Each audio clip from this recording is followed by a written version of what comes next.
அகர முதல எழுத்தெல்லாம் ஆதி பகவன் முளத்தே உலகு கற்றல்லா லாயன் பயனன்கொள் வாழடிவன் நத்தால் தொழாயலில் மனமிசை ஏகினான் மானடி சேர்ந்தார் நினைமிக்க நீண்டு வாழ்வார் வென்றுதல் வெந்தம்மை நிலாந்தடி சென்றற்கு ஆண்டும் இடுமே இலை இது சேர் இருவரையும் சேரா இடமே புடல் சேர் புகழ் புரிந்தால் மாட்டு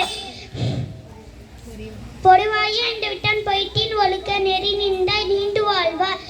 தனக்குமே இல்லாத தாழ் சேர்ந்தார் கலவா மனக்கவலை மாற்றல் அரிது அறவாளி அந்தனன் தாழ் சேர்ந்தார் கலவா பிறவாளி நீட்டல் அரிது கோளின் பொறியின் குணமில்லையே என் குணந்தா தாளே வணங்கா